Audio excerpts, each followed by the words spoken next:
Good evening, everyone. This is the East Aurora School Board meeting for September 23rd. Jessica, I'm going to have you read the COVID exclusion because I'm having some technical difficulties. Sure thing. Please be advised, as a result of the COVID-19 pandemic and in accordance with Executive Order 202.1, members of the public will not be permitted to attend the board meeting in person, and members of the Board of Education will attend the meeting remotely via Google Meet. The meeting can be viewed via live stream on September 23rd, 2020 at eastaurora.org/BOEMTG live or via the link on our main district webpage. In addition, the meeting will be recorded and transcribed at a later date. In addition, if you have a comment or statement you would like to have read during visitor comments, please email them to boe@eak12.org prior to 6:45 p.m. this evening, September 23rd, and the board president or district clerk will read visitor comments during the appropriate time during the meeting. All right, we'll call the meeting to order, and I'd ask you all to stand for the Pledge of Allegiance. I pledge allegiance to the flag of the United States of America, and to the republic which it stands, one nation, under God, indivisible, with liberty and justice for all. May I have a motion to enter executive session to discuss the collective bargaining with the East Aurora Faculty Association, matters related to 5 particular employees, and matters related to pending litigation? So moved. I'm sorry, moved by Carrie?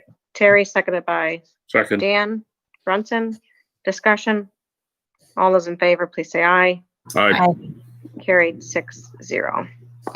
Call the second link on your email from Jackie Wapper from this afternoon.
Good evening, everyone. This is the East Aurora Union Free School District Board of Education meeting for Wednesday, September 23rd, 2020.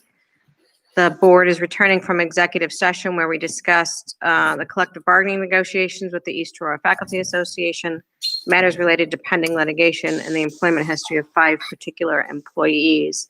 I remind the public that due to the COVID-19 pandemic, this meeting is held remotely via Google Meet. The meeting can be viewed live stream this evening at www.eastaurora.schools.org /BOEMTG live or via the link on our main district webpage. The meeting is being recorded and transcribed at a later date. All of our board members are appearing remotely, and our administrators are, we're doing a hybrid. Our administrators are appearing from the school together, socially distant. So welcome, everybody. Mr. Russ, any agenda changes for this evening?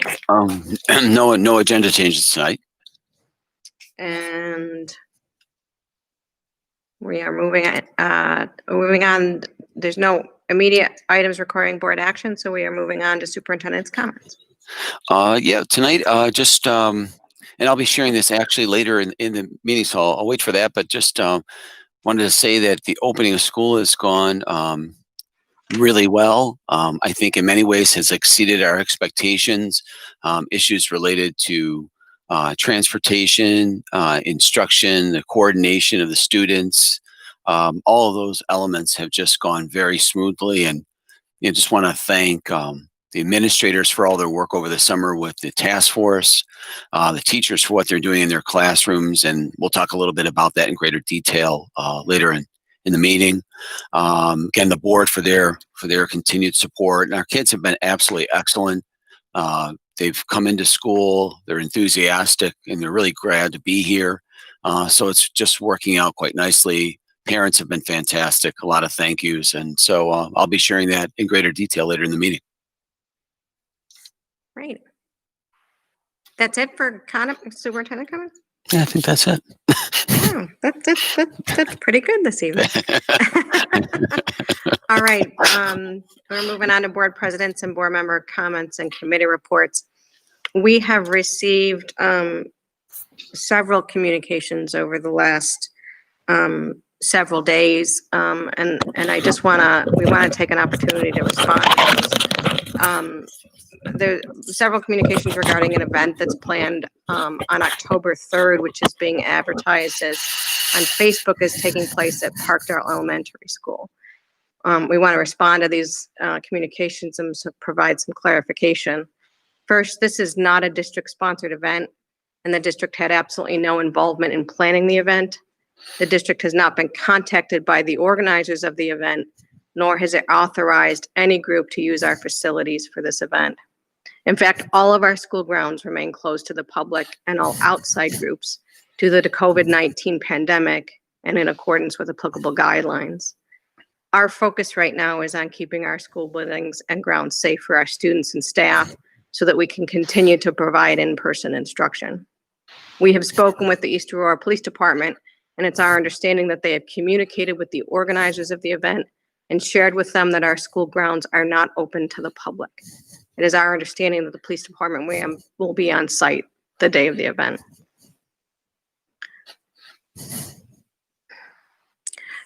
I don't have any other, we have been continuing with our financial committee meetings, and I think we brought the board up to date with respect to that. I don't have any other committee reports, and I don't know, I know it's on at some point for the agenda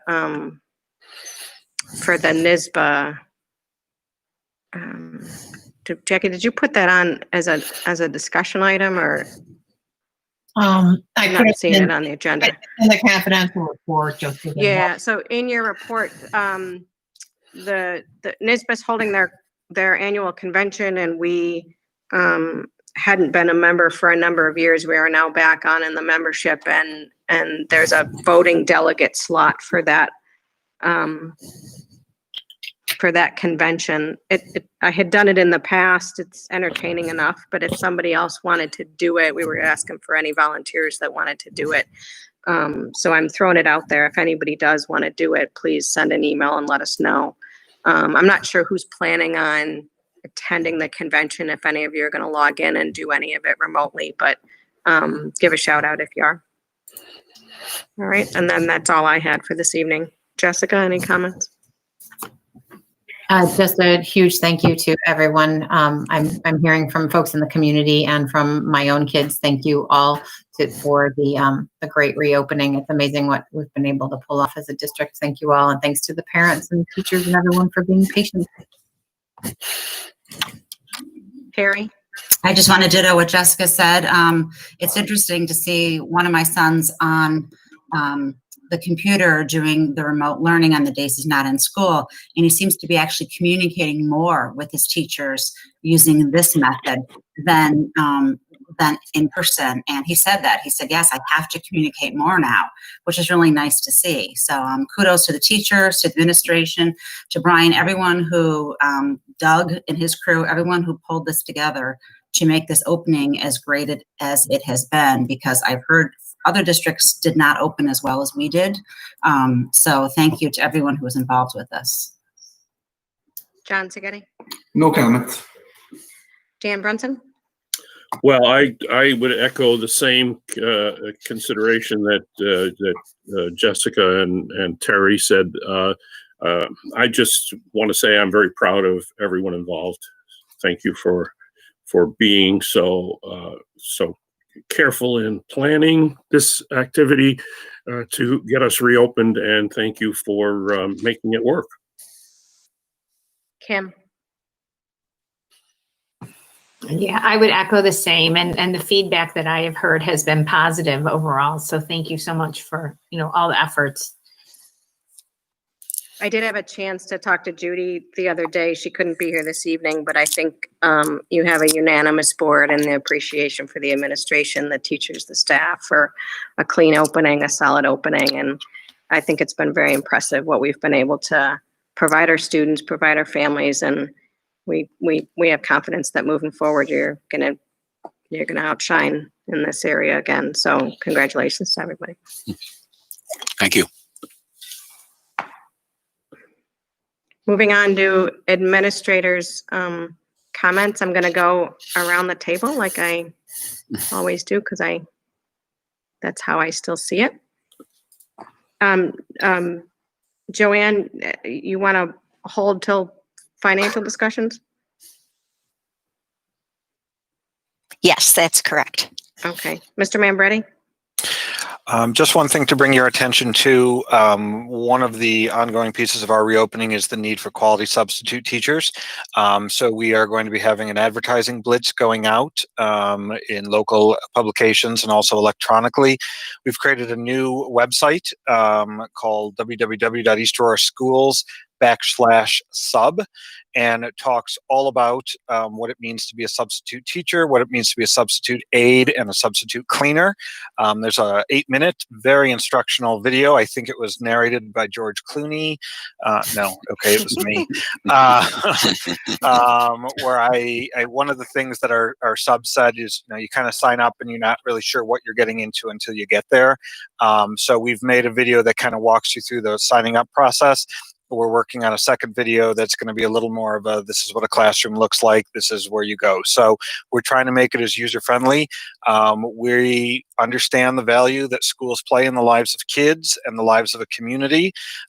We understand that now more than ever, and a number of kids are absent, we can keep our program going.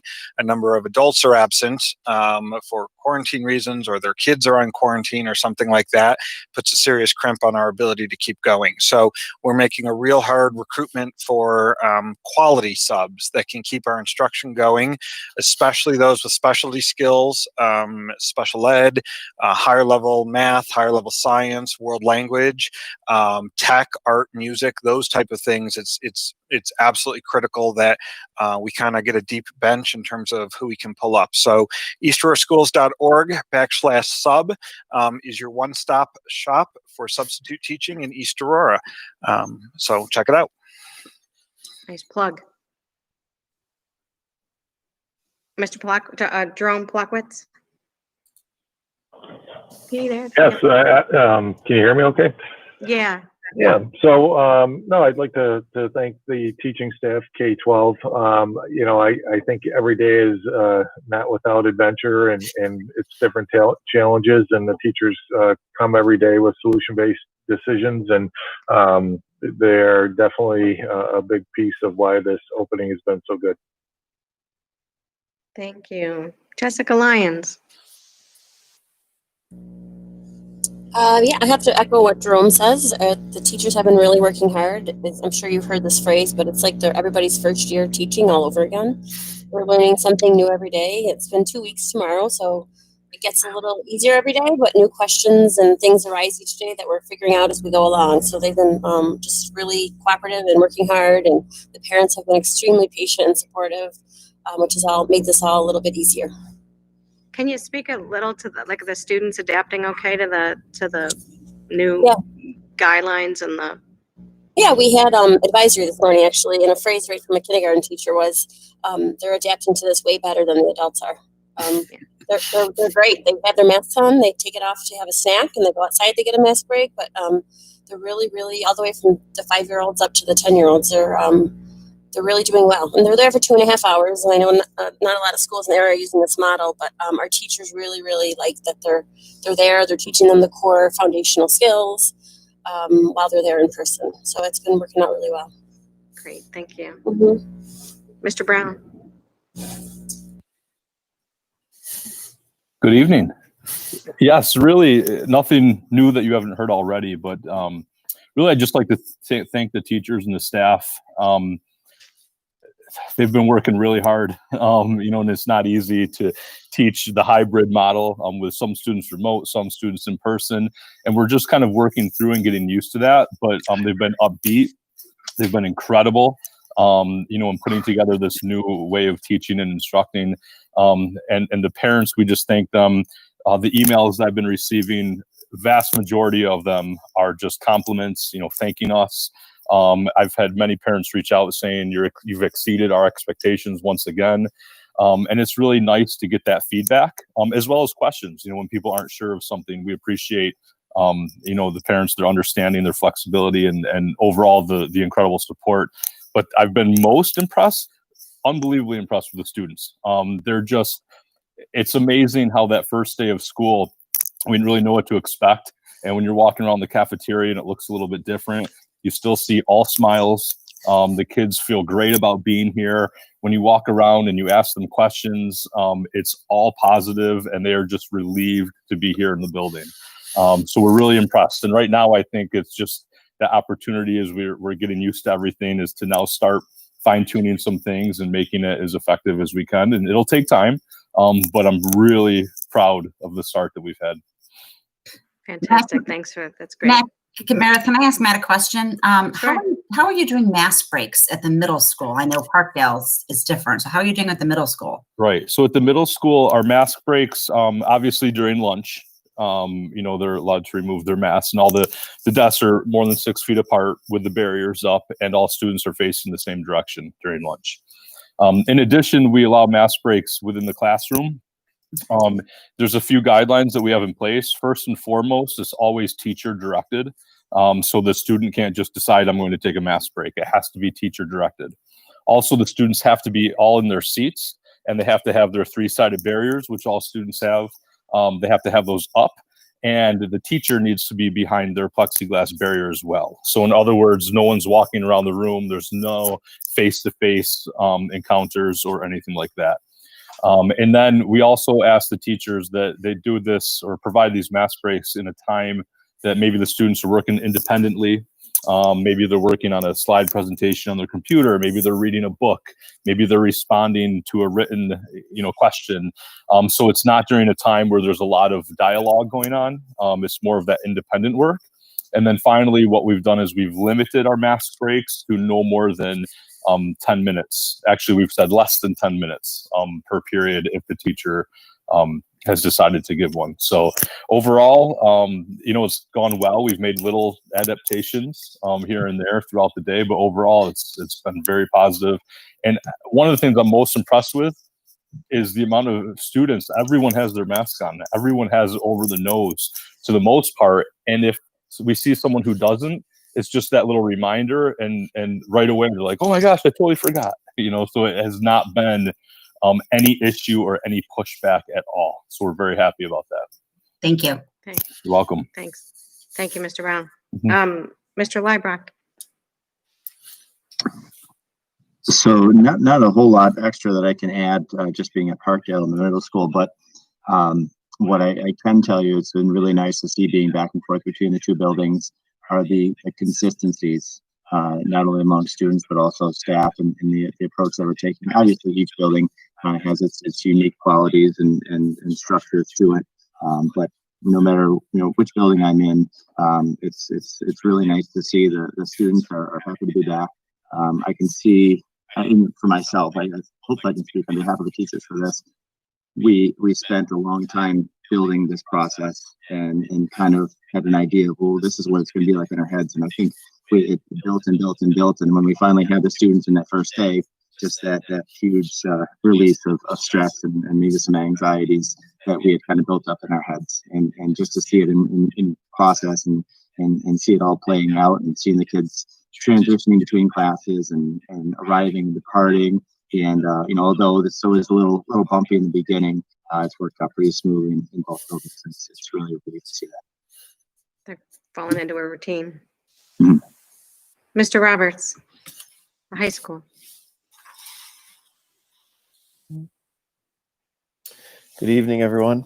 Thank you. I echo everything that's been said. It was so nice to have our teachers return and so nice to have our students walk through the door on those first days. And it has gone, as Matt and Jess and Matt have said, just as good as we could have hoped. And that's because of the effort that the teachers have put in, the maturity that our students have shown as they've entered into this new world, and the preparation ahead of time. I think a couple people we haven't thanked, Mark and the technology department at the high school level to have the cameras, to have the Bluetooth headsets, so that on day one we could start teaching not only the students in front of us, but the students at home.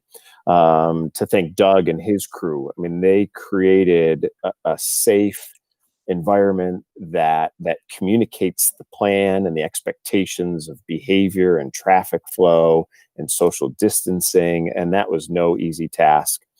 And then, Brian and the board for allowing us to build in some extra days at the beginning to prepare everyone before the students arrived. I mean, those decisions have to be recognized because that's what's leading us to this successful transition to school this year.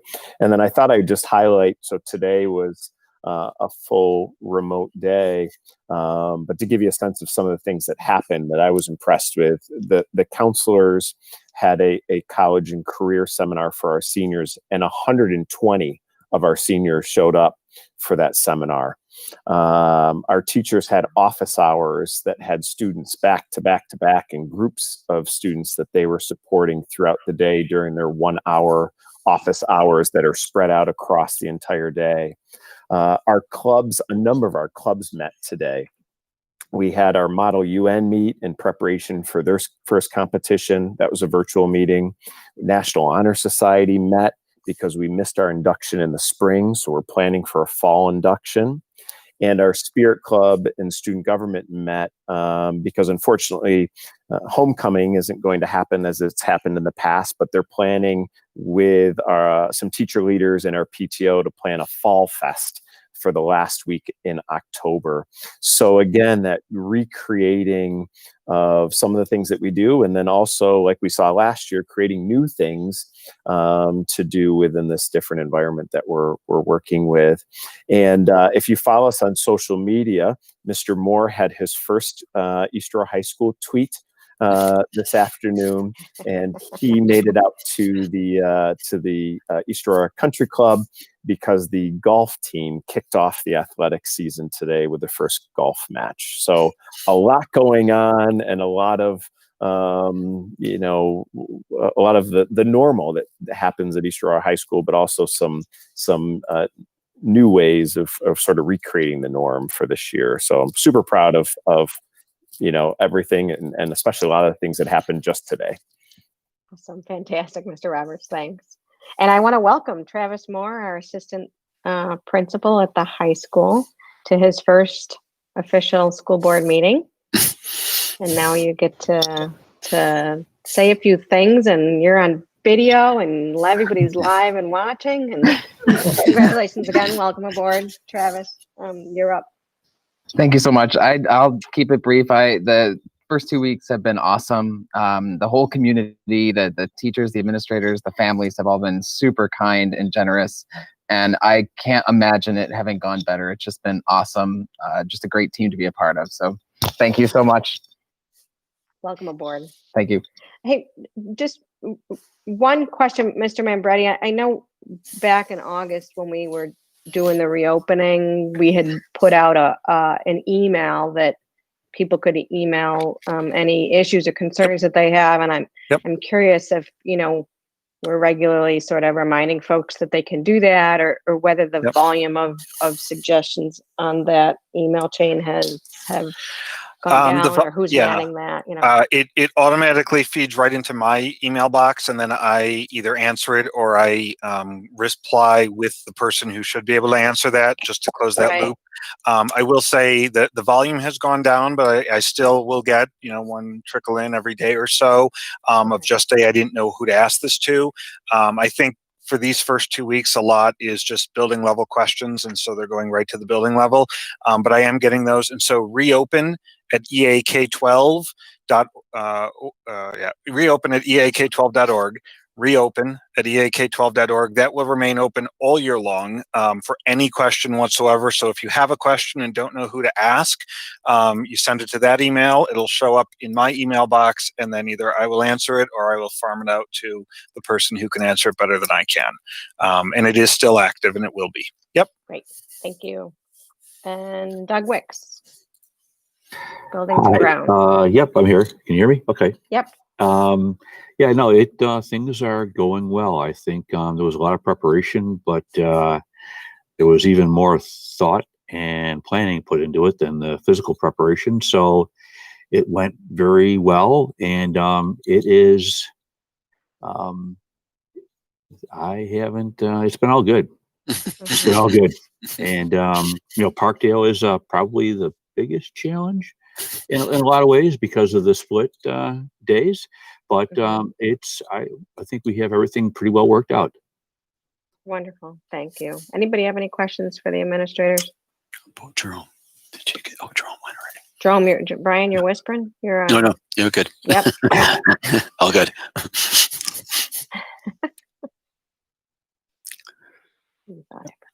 Okay. Yeah, I'm good. Yeah, thanks. All right. And visitors' comments. I addressed the only comments that I have received. Let me just double check with Jackie. Anything further that came in the interim since we? No. Okay. All right. Reports and discussion items. Business office financial reports. Joanne, George, you're up. Okay, I'm happy to report that our audit is just about complete, and I should be receiving our draft reports very soon, and we will be having an audit committee meeting, and it is our plan for it to be presented to the board at our October meeting. Jackie sent you our cash flow, and you will see that at the end of June in cash, we had about $4.2 million. And the significance of that is that cash flow really helps sustain us over the summer and get us through those hard months, which is a good thing. Our school lunch fund ended the year with our receipts exceeding expenditures by approximately $57,000, which is a good thing. And just a reminder to anybody out there listening that we are doing universal feeding, and there is a website in case you want to request food for your children. And that's changed from the spring. This is an opt-in program. This is an opt-in program program and a drive-through program. And your questions can be sent to EAFood@EAK12.org. I wanted to say dot in the middle. Sorry. The other good news, our capital project, our capital fund zeroed out. We have no more capital project going on except for the repair reserve and the capital outlay. But that's also good news on the financial end. That is fantastic news. Thanks, Joanne. So thank you. Any questions? Anyone? Thank you. All right. Moving on to the, Brian, you have an update on capital facilities? Yes, as Joanne was saying, we've tied out the last major facilities project, so it's all balanced and put to bed more or less, we'd say.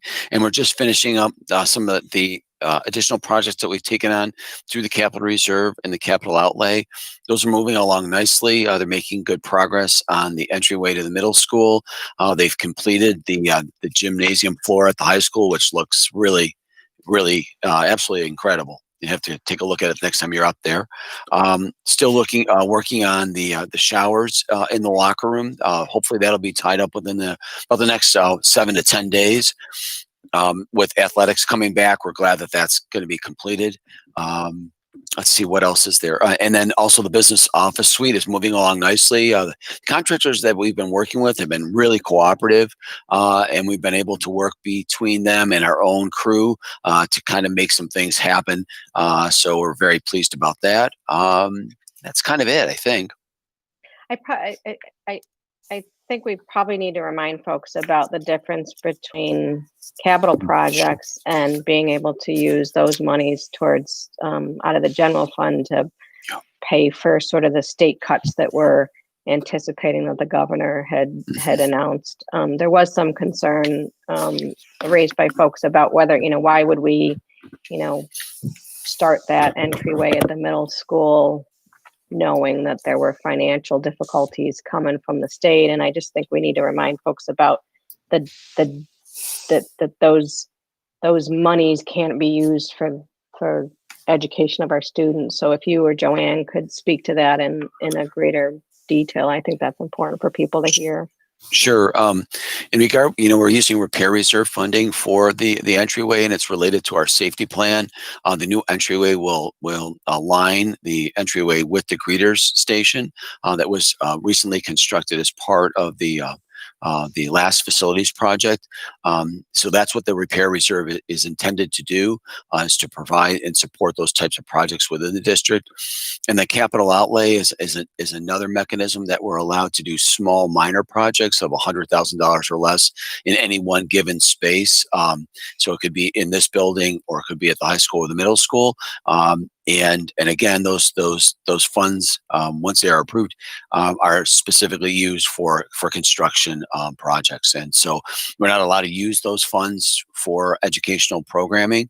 It's just not the way it's structured.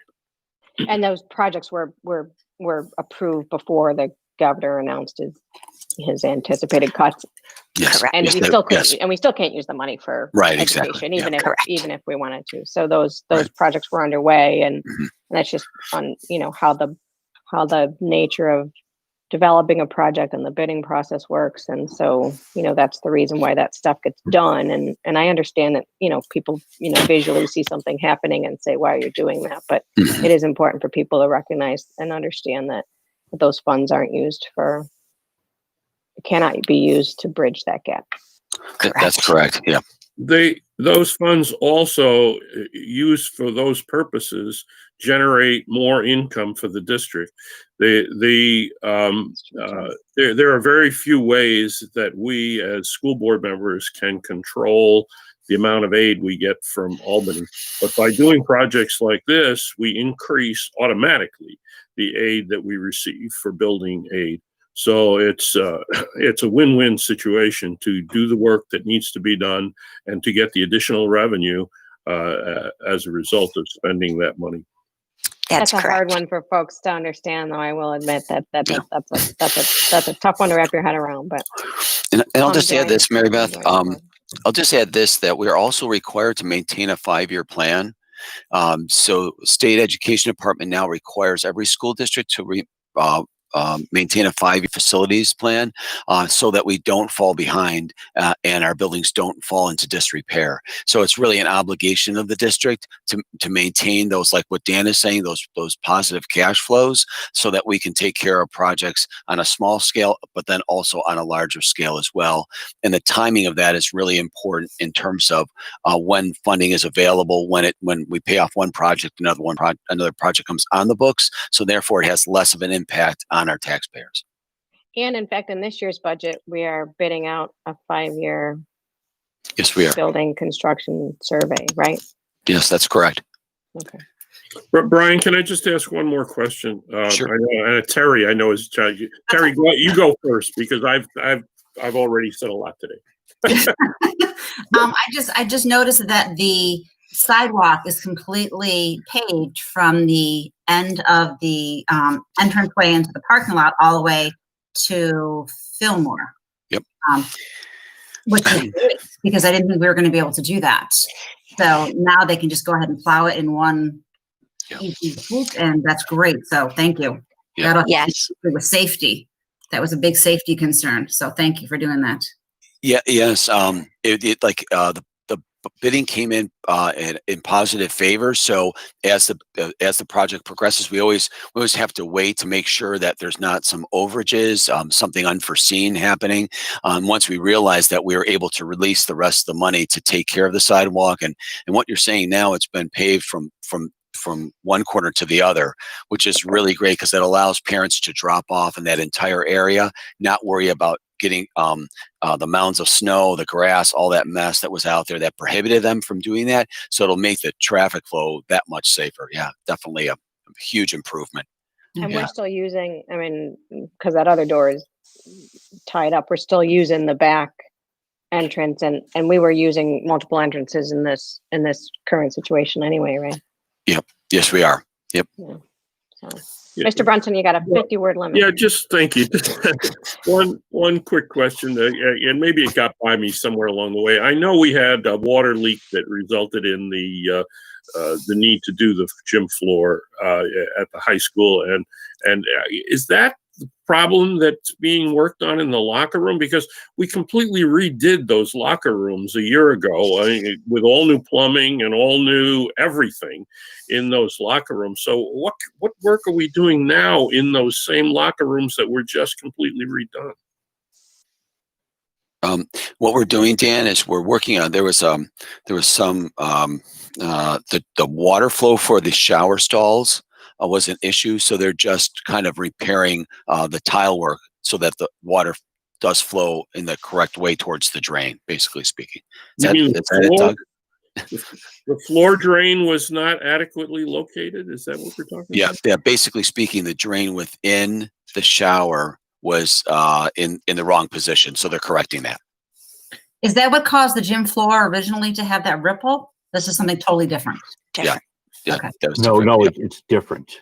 Yeah, it's different. It's completely different. Yeah. So the leak that caused the gym floor to be damaged was it somewhere else? It was in the locker room, but it had to do with a roof drain, a vent from a roof drain. Had nothing to do with the sanitary system. I see. Yeah. So the water was rainwater that was involved. Okay. The only point I would make is that we should do our due diligence and find out if there was any design problem or construction problem that was done that we just paid for the redoing of these locker rooms that resulted in these 2 leaks. I don't want us spending money if we can recoup it from the contractors who should have done these drains properly to begin with. No, Dan, it wasn't. It was really totally unrelated to the project, and Doug's crew kind of went back and looked at the drainage and how that happened, and then they discovered, and Doug can probably speak to it more specifically than I can, where it actually came from, and it wasn't really anyone's fault. It was just a circumstance of our drainage system that they needed to fix. Yeah. Nothing to do with the project, though. Yeah. So, Doug, you don't see it as an error on the part of the contractors? No, absolutely not. It was more just an act of nature. It was a terrible rain. There was a vent that gave up. Gave up water. It was had more water than the drain could take. We had the drains scoped with the camera after the event and tried to figure out exactly what was going on. And maybe it's partially, I don't want to say global warming, but we get a lot of rain sometimes, and it is, there is probably, if they were to rebuild a building like ours, like the high school, it would have more drainage on the roof. As a matter of fact, as the roofs we have redone, we have worked on the drains. They've altered the drains to take on more water because the state education department facilities has realized that we do get more water now than what was designed, say, 50 years ago in a building.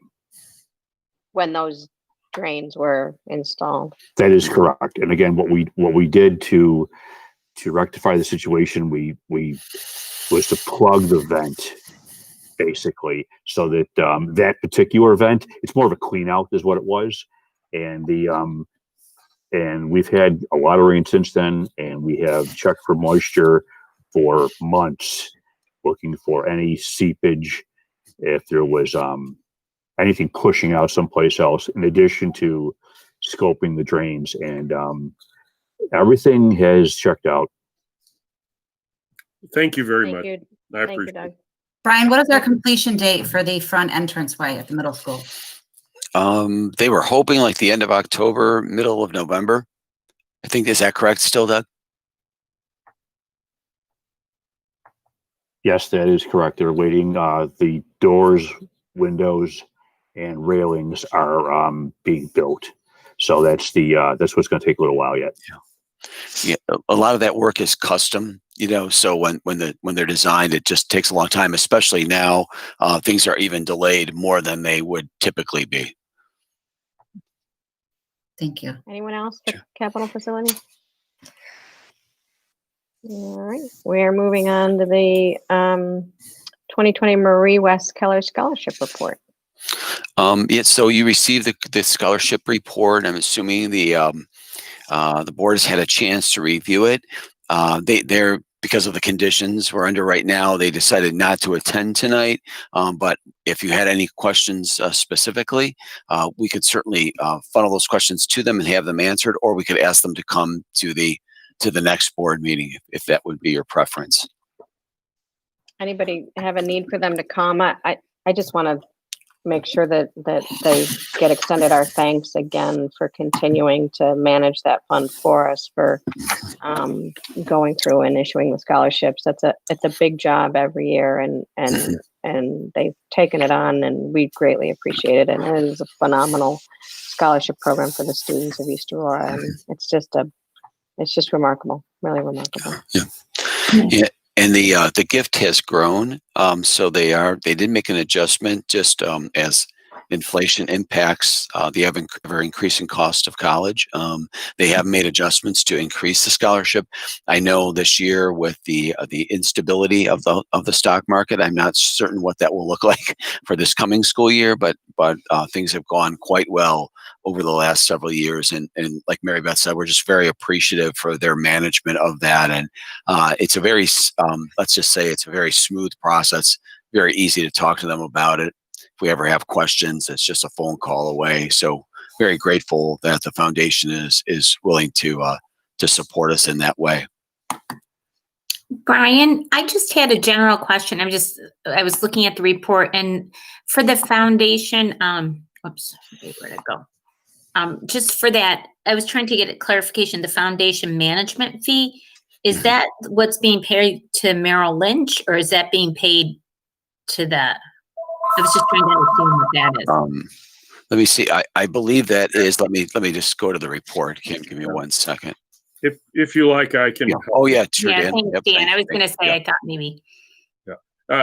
For those who don't know, I'm a member of the foundation board representing the school district. Every organization like this, a 501c3 agency that supports another agency like a school district, has to have someone from the board who is the contact with the agency. So that's me, and so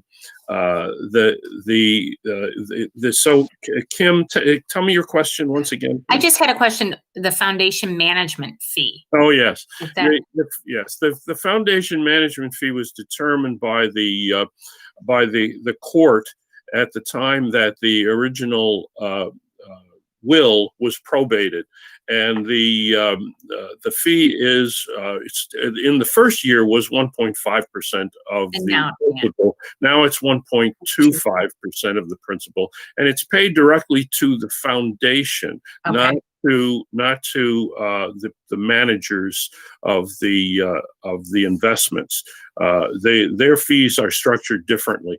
Obviously there are fees associated with managing the investments, but that's separate from this management fee. The management fee compensates the foundation for all of the work associated with distributing the scholarships, tracking the scholarships, organizing the investment program, and everything else associated with the whole thing. And what the foundation board has chosen to do is to use those monies for the foundation's purposes, which means if there are excess funds that are not needed directly to support the scholarship program from this 1.25%, those funds are available for grants and for other needs that the foundation has identified. So it has helped the foundation over the years since since the Keller Scholarship was initiated, to increase the amount of grants that the foundation has been able to award to individual teachers. Oh, great. That's what I thought that's what it was. I just wanted clarification. So when they show the amount per year and then they show that total management fee, that's the stuff that's going to the EA Foundation. Yeah. It's not the monies that Merrill Lynch, that's a separate, no. Okay. I just want to get that clarified. And okay. Dan, thanks for clarifying. I think it's just important that people understand how that's all laid out. So that's great to have that information. And thank you once again to the foundation for all the hard work they do in supporting our school. I will pass that along to them. They're great folks. They're all volunteers as well. Right. We have very few overhead costs. And that's because most of the work that the foundation does is done through the work of volunteers. So I will pass that along. Thank you. Thanks, Sam. Anybody else on the scholarship fund? All right. We are moving on to items for board discussion, which is the update on the school reopening. I just thought I would give the board an update on school reopening. I know we've met a few times over the last several weeks, and I appreciate your flexibility. Just a lot of things going on that need attention, and everybody has really kicked in to make it happen. Like I said earlier, I think we had spent a great deal of time over the summer planning, working with our task force, working with the teachers and of course the board to pull a plan together that we thought was in the best interest of our students. We were very excited about the plans that we came up with, and we took a little extra time to do that just to make sure that we were confident that we were going to be able to move forward. We moved away at Parkdale, as Jess said earlier, to go with half days. We were looking at a similar model that we're using 5 through 12. But then after talking with the teachers, they really felt it was just the primary grades were going to come in a half day. And then 3rd and 4th grade asked if they could do the same thing. And we said, okay, let's try to make it work. Joanne worked really closely with our transportation department because that was a major issue to try to get over. Were we going to be able to get the buses turned around that quickly and back out into the neighborhoods and also still maintain that 22 student maximum. So I'm really happy to report all that fell into place. Some of it just a few days before school was opening, but it all came together. And I have to say it flowed, it really flowed almost perfectly. When I went, we have our first stop is at the high school. And so I was at the high school, kind of expecting it to be a little chaotic. And I'll be honest, it was actually smoother than most years because now we have half the students reporting on any given day. And I think the students were really well prepared to understand their role in making this work, wearing masks, staying apart from each other, kind of falling in line in a single style. And it worked really smoothly from there. I went over to Parkdale. There, it was a little bit more chaotic because you got a lot of little ones being dropped off by their parents and just making sure they knew where to go. And I walked into the cafeteria and it was really cute, but a little sad too that all of our kindergartens were sitting on chairs 6 feet apart as they were waiting for their teachers to pick them up and to be dropped off in the classrooms. And so they were fantastic. I mean, these were brand new kids. They've never been in school. We asked them to sit by themselves in their chair, and it took at least a good 20 minutes for all that and they sat there like little soldiers. They were absolutely excellent, and so it really went very nicely. And so over the next couple of days, it just got better. We were able to have some orientation with our students early on to explain the importance of maintaining social distancing, wearing masks, and if we all work together, we're going to be able to keep our schools open, and that's the most important thing. I think they're very grateful. You see kids, they got a lot of smiles on their face. They're enjoying being here. They've been away from us for a while, and I know they're just like I said, grateful to be back. The teachers have been really excellent. I think the delivery of instruction at Parkdale, we're doing a focus on ELA and mathematics while they're here for the 2.5 hours. And then the supplemental materials in social studies, science, and the special areas are happening virtually. In the second half of their day. And so it's been really nice. They're live streaming and doing a lot of innovative things with technology to support our students and families. 5 through 12, again, I think it's running really nicely where we're doing a live stream 4 days a week. So teachers are able to maintain the pace of their curriculum. I think I'll say this, that there certainly is a challenge in doing that. You can imagine you have, let's just say on average, 12 of your students are live before you. They're socially distant. We have the barriers and those types of things. And then the teacher's kind of at the front, but not always at the front of the classroom. And then you have 12 more students who are also following along with you online. So the coordination of that really takes some time.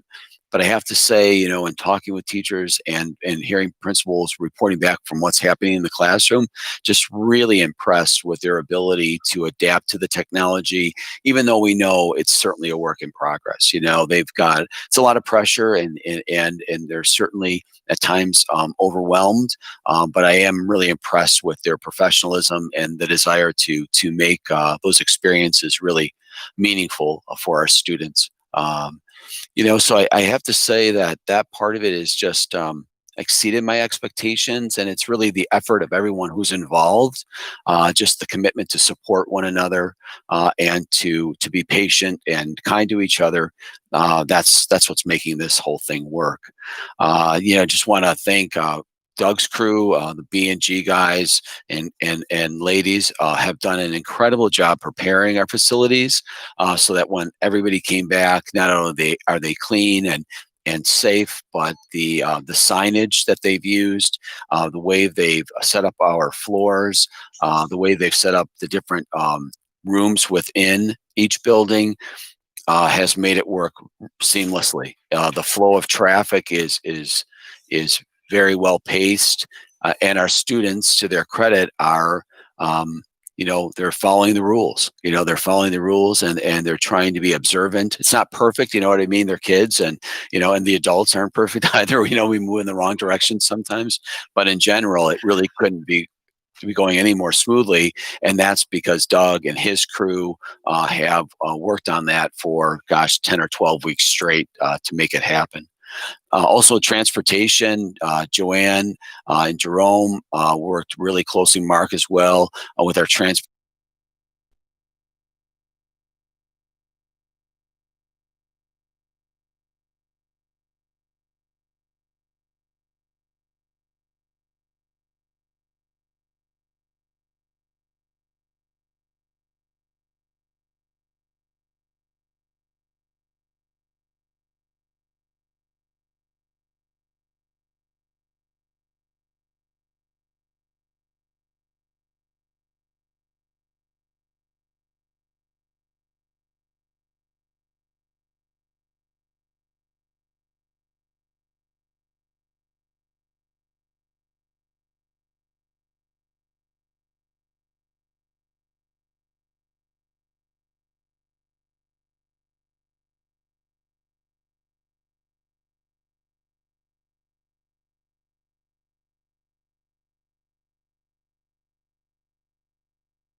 That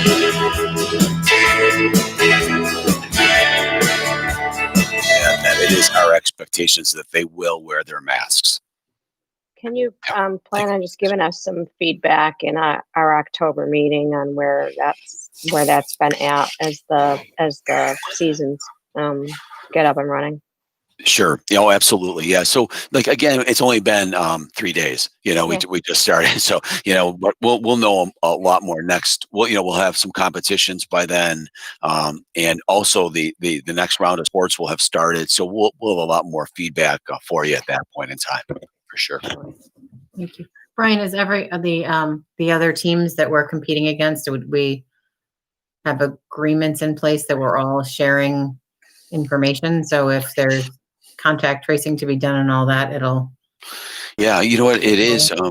Do you know about that, Matt? I'm sorry. I'll let Matt respond to that, Jess. Sure, thanks. So my assumption, just with my previous experience, is that our schedule is a part of the ECIC, and they have regular athletic director meetings for the ECIC schools.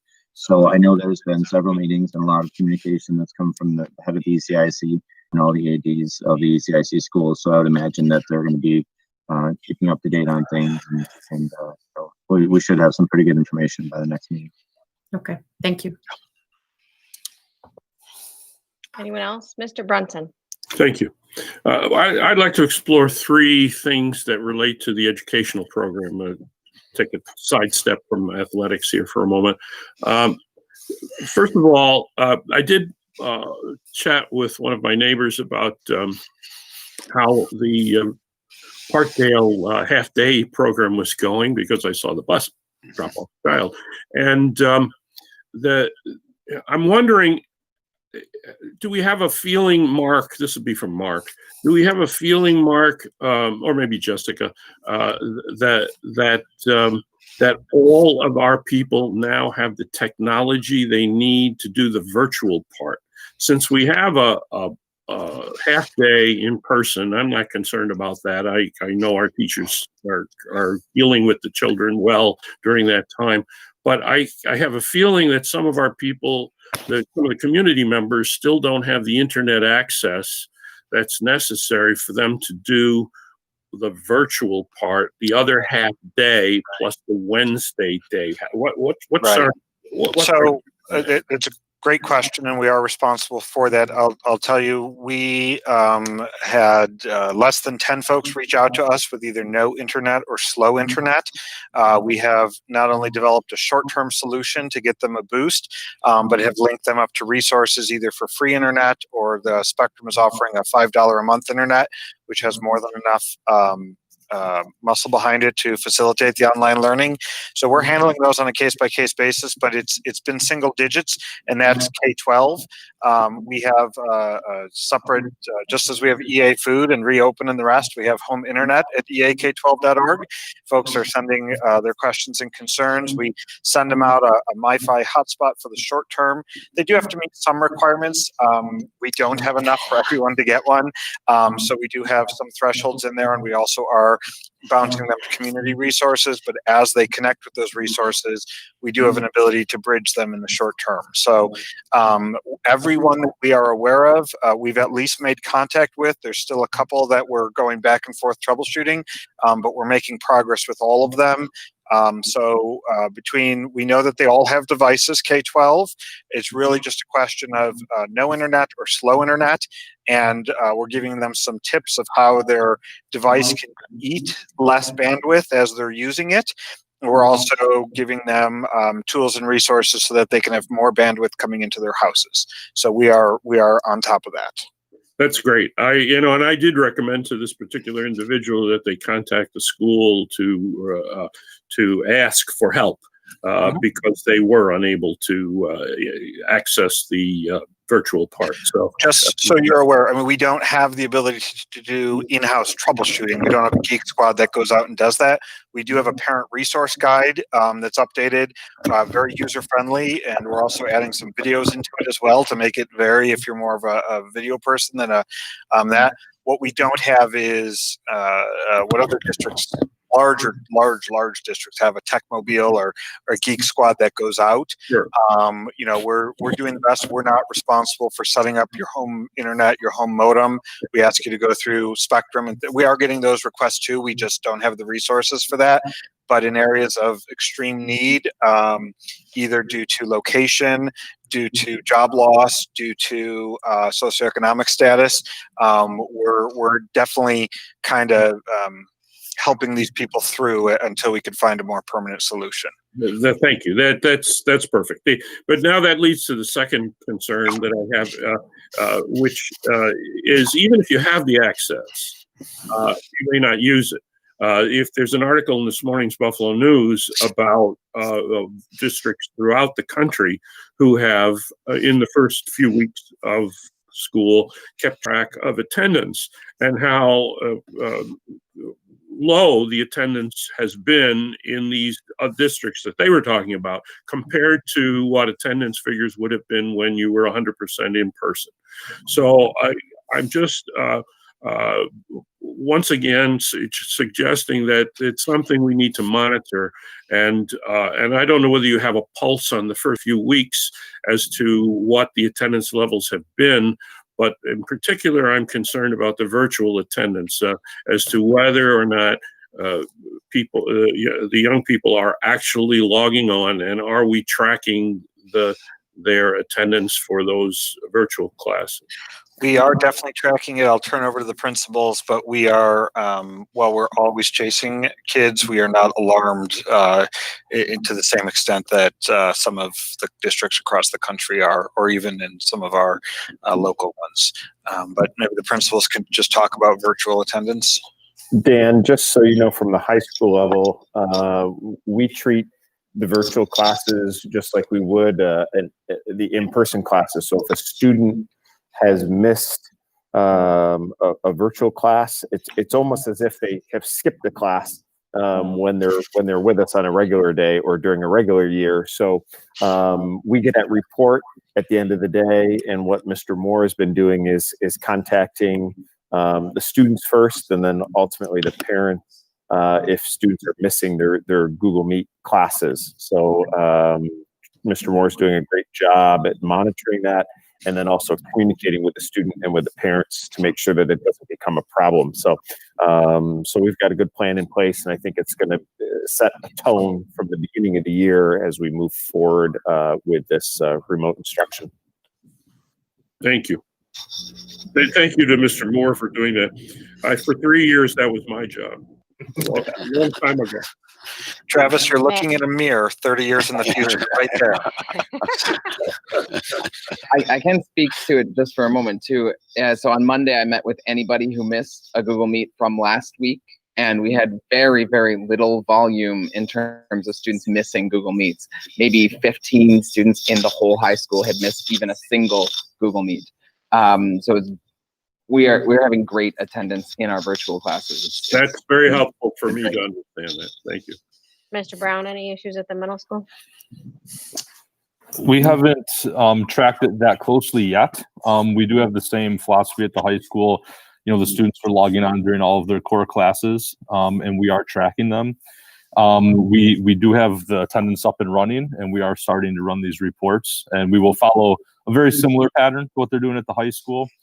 Based on my feedback from the teachers, because that's where we're at this point, is talking more to the teachers.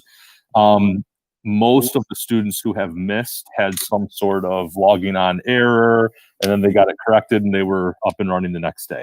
So we're kind of more at that troubleshooting stage at this point. But overall, the attendance has not been a major concern that I've heard. Thank you.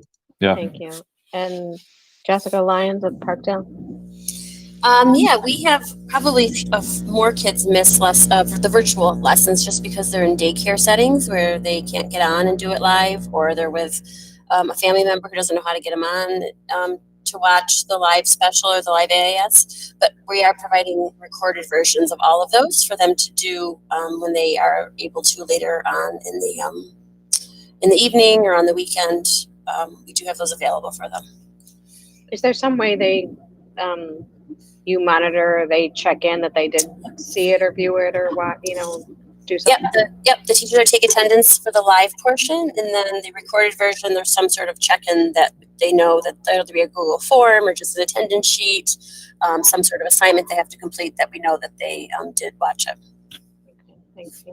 Thank you. Anybody else have any questions? Well, I just had the third thing I wanted to bring up, which is for Jessica and follows up on what you just said. When you reported that you're concentrating on language arts and mathematics during the in-person portion, and that the virtual portion covers the special subjects, I kind of understood what you're doing with music and art and library and keyboarding and things like that, but I'm not quite understanding how this works for social studies and science, because your teachers are busy with half their class in the morning, they're busy with the other half their class in the afternoon. Who does the science and social studies? The teachers are embedding it within the ELA and the math and the in-person part of the day, and then any other supplementary activities they're completing virtually also. They're in the Google Classroom. So it's the classroom teacher's responsibility to do all four of those subjects. It's just that they're not doing the social studies and the science when the students are present. They're giving them activities to do that they would then follow up on in the afternoon or on Wednesdays. Is that right? Yes, correct. They are doing a little in person when they're there the half a day, as much as they can. And I think as the school year starts more and they get used to the ELA and the math, they'll start to do a little more in-person science and social.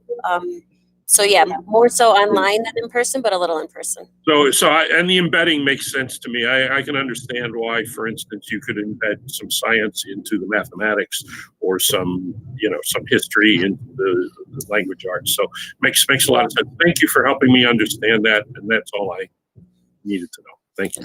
Right. Any other board member on the reopening plan? A really quick one on the screens. Community members have been talking, as happens, about the screens, the kid plexiglass that the kids are carrying around. Have we come up with solutions?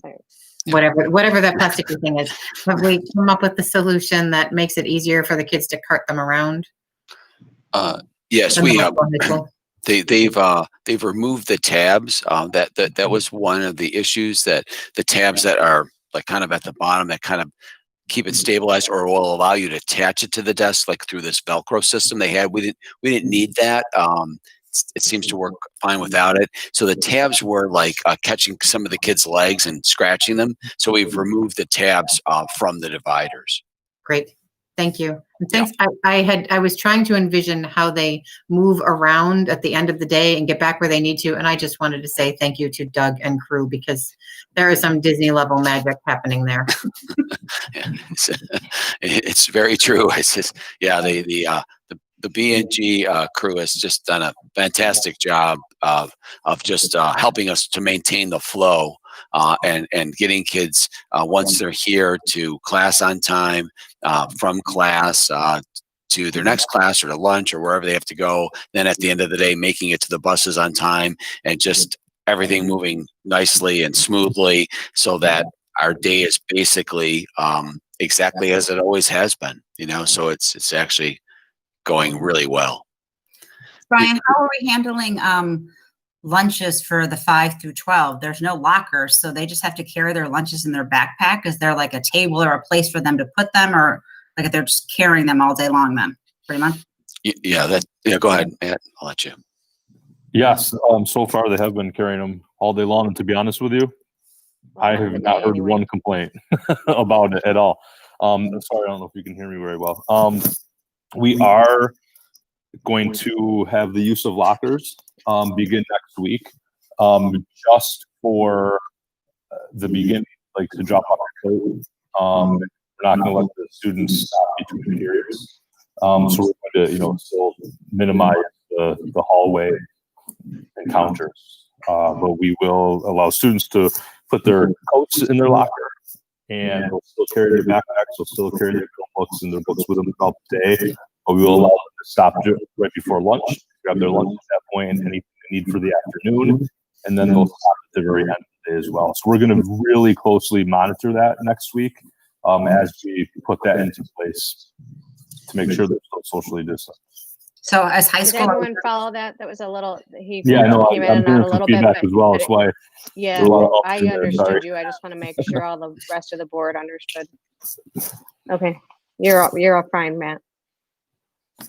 so high school, are we doing the same thing? Lockers? We are too busy to eat lunch at the high school, so pure academics. So Those yes, sandwiches got smaller and smaller and smaller. it's funny, Terry, because you said that, and I think where are those lunches? Because I can't tell you that I've seen a student with a lunch bag all year, but they must have them in their backpacks. Because a lot of kids are bringing some pretty tasty lunches from home as Travis and I walk around the lunchroom every day.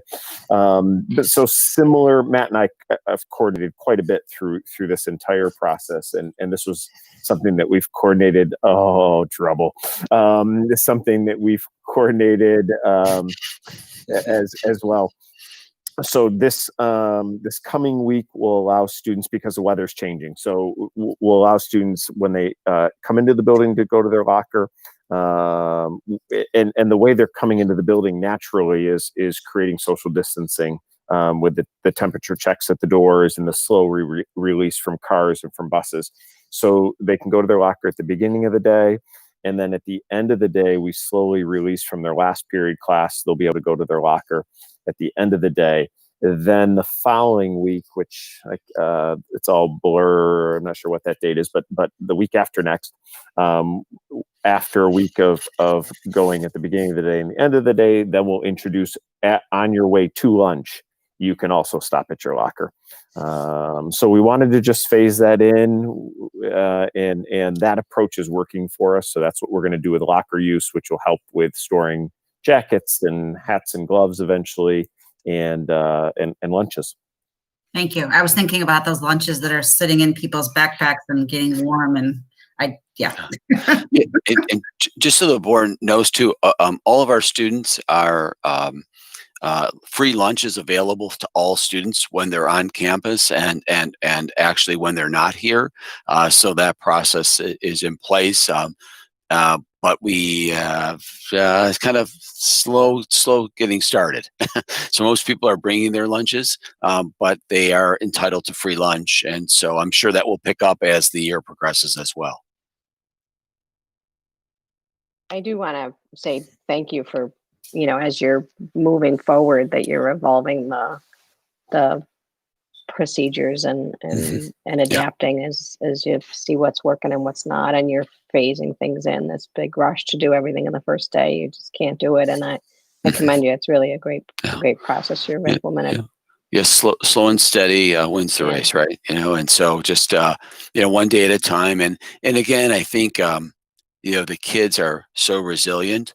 It's sometimes it's harder for the adults than it is for the students.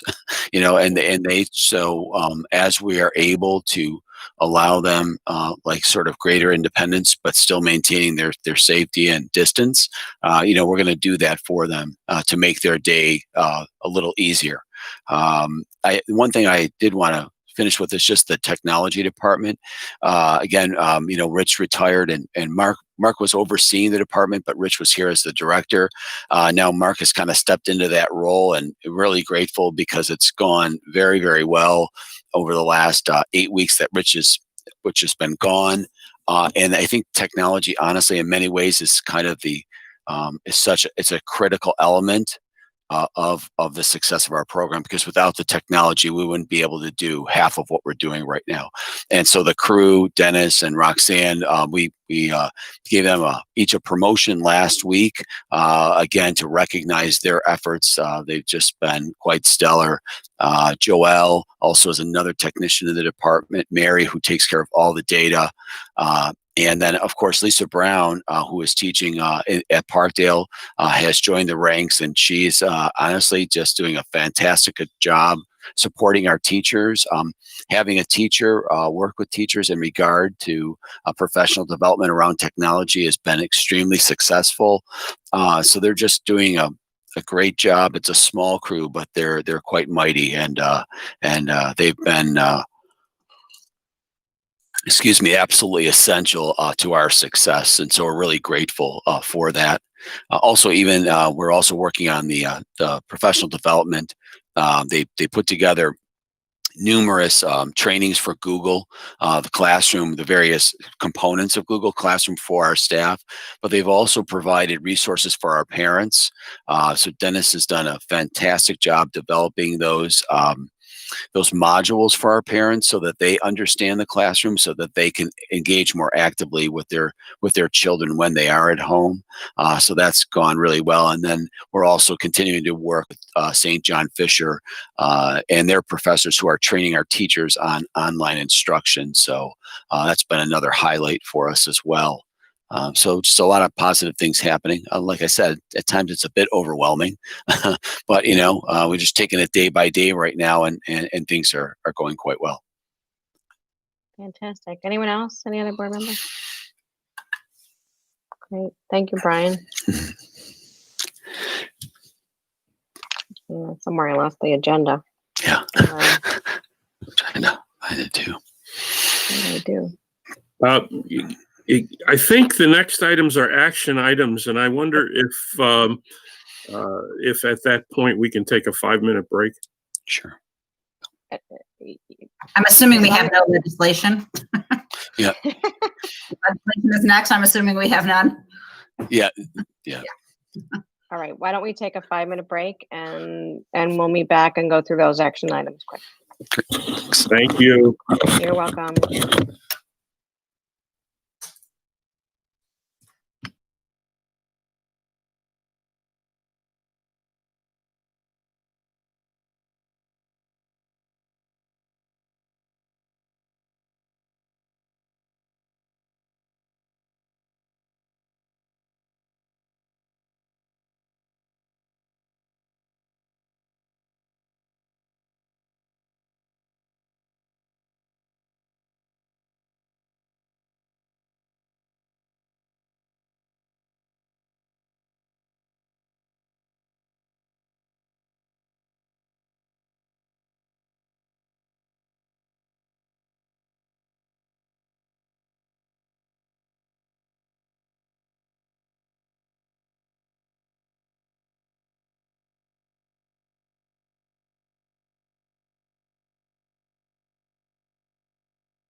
Jessica, can you say something? Make sure my audio is working.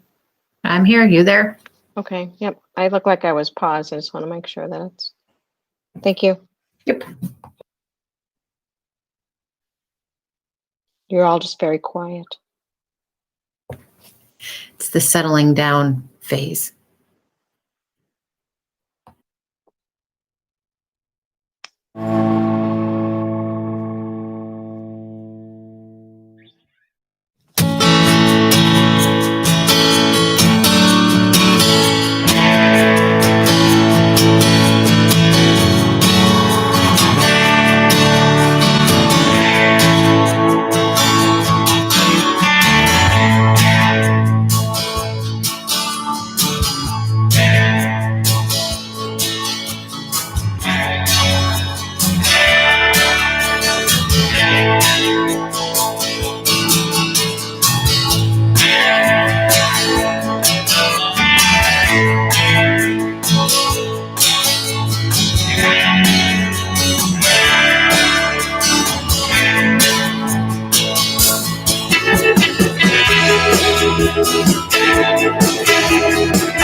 Is there anyone who wishes to remove a consensus item for separate discussion? Hearing none, may I have a motion to approve to the consensus agenda? So moved. Moved by Jessica, second. Second. Seconded by Kim. All those in favor, please say aye. Aye. Carried 6-0. Moving on to items requiring board action, that's on page 5 of your agenda. Item A, the superintendent recommends the Board of Education approve the adoption of the district high school, middle school, and Parkdale building level emergency response plans as required by law and as attached as items in your agenda. Can I have a motion? So moved. Moved by Terry, second. Second. Seconded by Kim. Discussion? All those in favor, please say aye. Aye. Carried 6-0. Item B, the superintendent recommends the Board of Education approve the following change order for the capital outlay project for the middle school renovation, I'm sorry, the middle school reconstruction project. That's the addition of alternate 1 for the contract of Willett Builders, contract number 601, general trades. This is the replacement of the existing drop ceiling and system and ceiling tiles with new ceiling grid and tiles throughout the entire business office suite. For a total of $8,000. Is that right, Joanne? Yes, that's correct. Okay. And then may I have a motion? Moved. Moved by John, second. Second. Seconded by Terry. Discussion? So does this mean there were 2 alternates that were left that we are not doing? Is that correct? one alternate left that we're not doing. Okay. Mhm. Thank you. All those in favor, please say aye. Aye. Carried 6-0. Item C, the superintendent recommends the Board of Education approve an increase to the FTE in the part-time ELA 712 position from 0.6 to a 1.0 effective September 1. May I have a motion? Moved. Moved by John Saghetti, second.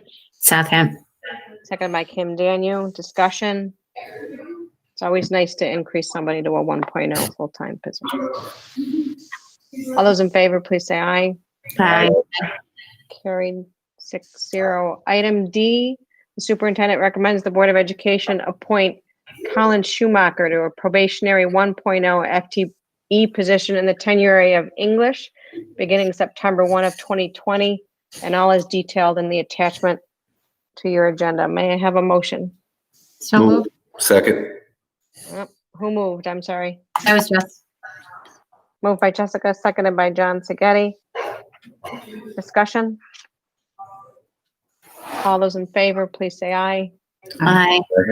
Carried 6-0. Item E, the superintendent recommends the Board of Education appoint Molly Tent to the position of 0.6 FTE long-term substitute in the languages other than English, Spanish, 7 to 12 teacher within the foreign language tenure area. All as detailed in your attachment. May I have a motion? So moved. Moved by Terry, seconded by Second. John Saghetti. Discussion. All those in favor, please say aye. Aye. Carried 6-0. Item F, the superintendent recommends the Board of Education accept the resignation of Rebecca Thrush, a 1.0 long-term substitute elementary education teacher effective September 6th. Moved. Moved by John Saghetti, second. Second. Second by Kim Daniel. Discussion. All those in favor, please say aye. Aye. Carried 6-0. Item G, the superintendent recommends the Board of Education appoint Rebecca Thrush to the position of 1.0 FTE probationary elementary education teacher within the elementary education tenure area beginning to September 6th. All as detailed in your attachment to the agenda. May I have a motion? So moved. Moved by Terry, second. Second. Second by John Saghetti. Discussion. All those in favor, please say aye. Aye. Carried 6-0. Item H, the superintendent recommends the Board of Education appoint Tanya Gallagher to the position of 1.0 FTE long-term substitute elementary education teacher within the elementary education tenure area. All is detailed in your attachment to the agenda. May I have a motion? So moved. Moved by Jessica, second. Second. Seconded by John Saghetti. Discussion. All those in favor, please say aye. Aye. Aye. Carried 6-0. Item I, the superintendent recommends the Board of Education appoint Sarah M. Hurd to a 1.0 FTE position as a school nurse effective September 8th, 2020, and all is detailed in your attachment to the agenda. May I have a motion? So moved. Moved by Jessica, second. Second. Seconded by John Saghetti. Discussion. This nurse is going to be where again? She's in the middle school, Terry. That's what I thought. But don't we already have someone at the middle school? No, she's at Waldorf, and then she's also picking up a piece of as a floating nurse. Okay. So because Waldorf doesn't get as many hours, so her part of her job will be able to assist, kind of moving in that direction to get that extra nurse on staff. That floater. Okay, that's what I thought. Thank you. All those in favor, please say aye. Aye. Carried 6-0. Item J, the superintendent recommends that the Board of Education accept the resignation of Roxanne Perry, microcomputer technology support specialist, effective August 10th of 2020.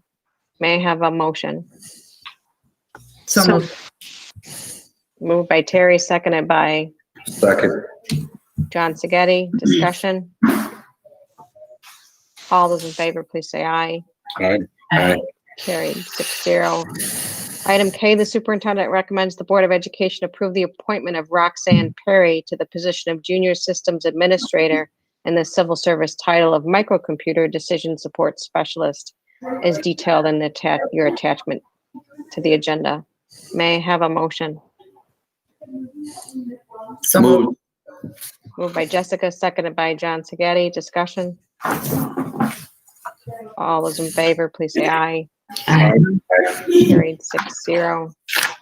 Item L, the superintendent recommends the Board of Education approve the salary adjustment for Dennis Hirschfeld, Senior Systems Administrator in the Civil Service tenure title of Senior Microcomputer Support Specialist as detailed, effective July 23rd, 2020, as detailed in your attachment to the agenda. May I have a motion? So moved. Moved by Jessica, second. Second. I'll second. Terry moved. I'm sorry. That's okay. My screen's not lighting up. Moved by Terry, seconded by Jessica. Discussion? Thank you, Dennis. All those in favor, please say aye. Aye. 6-0. Dennis, you're on, and we really appreciate your efforts, so thank you very, very much. Definitely do. Our next regularly scheduled meeting is October 14th, the Wednesday for our October meeting. There's a long list of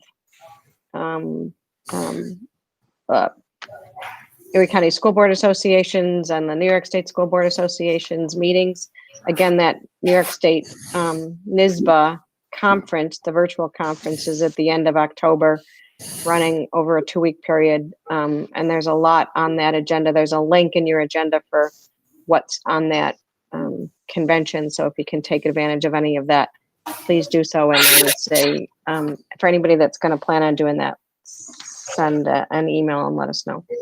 Jessica, or I'm sorry, Mary Beth, is that the business meeting one that is 8:30 to 10:30? Is that the one we need one representative from our board? Yep, the business meeting is the 8:30 to the 10:30 meeting on October 31st. That's Halloween. And that's the one you need somebody for. Okay. Yep. Yeah, and I'm sorry. I was going to say I'm going to plan on attending that school law seminar on the 21st and 22nd. I don't know if I have to talk to Jackie to get that set up, or I would say you probably need to talk to Sue Kramer and let her know that you want to be registered for that seminar. Okay, thanks. Did anyone else sign up for the convention? I did through Sue, but is anyone else doing it? I'm going to do some of it. Yeah. Yep. Terry, can I ask real quick, did you ever hear anything back from ECASB on virtual meetings, or are they just rolling in person? They're rolling in person, and they have, like I said, for the delegate assembly that had to be in person. And when I asked if it could be remote, virtual, they told me they did not have the capability at BOCES to do that. So everyone had to come and meet in person. That is bizarre. Believe me, Dan, I went back and forth with him, and I said to him, I go, you want me to come to a meeting with 30 other districts from all over Western New York the day before our schools begin? I told him it'd be irresponsible of me to attend in person, but the risk of bringing it back to my son would bring it into the schools. I'm like, not happening. He said You're talking about David Lowry, I assume. He said they did not have the capability to do a virtual remote meeting at that time. And I said, we're doing them through Google Meets. And he said he'd have to look into that. He was only familiar with Zoom, had no idea what a Google Meet was, and he would look into that. This is the same man who sends us email after email after email telling us all about his personal life and all of the things that he does and remembers from the past. Does anyone else find that annoying? That would be the same man, Dan. And I do not think, Jessica, based on what I read with the minutes, that there's any plan. He told me the executive board discussed it and decided that they were going to be in person, no chance of going remote. Okay, well, I can say for the legislative team meeting, and I do not intend to attend in person on October 15th. If anyone else would like to attend, you're welcome to, but I don't think we need to have in-person meetings right now. It is not essential. Especially when you're talking about up to 30 other people from around Western New York who are going to be there.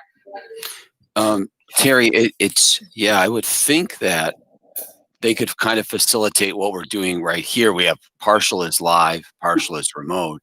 He told me no. He told me literally, I have the emails back and forth. I went with him. He's like, I am not technologically savvy. I do not know how to do that. He goes, I'm only familiar with Zoom and I don't even know how to do that for this number of people. So it has to be in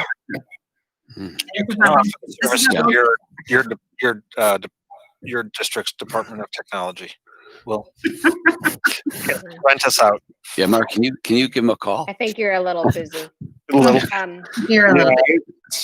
I don't agree with using our people to help them solve their problem. No, I'm joking. No, I'm joking. No, I'm joking. No, I'm just kidding. The amount of money we pay that, you But think there should be someone at BOCES that could be able to assist him and set that up quite easily. yes, there should be.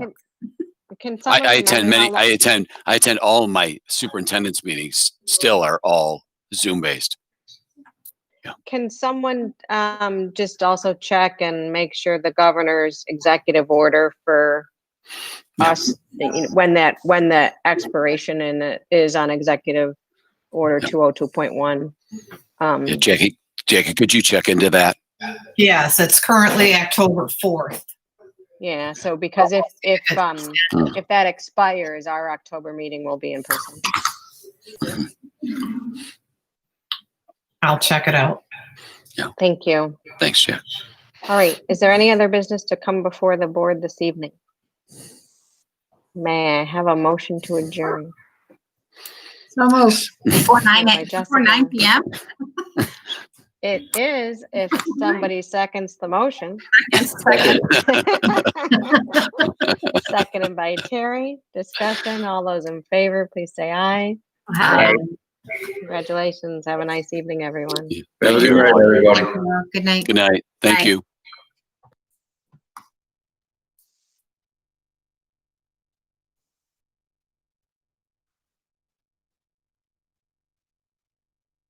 Mr. Mayor.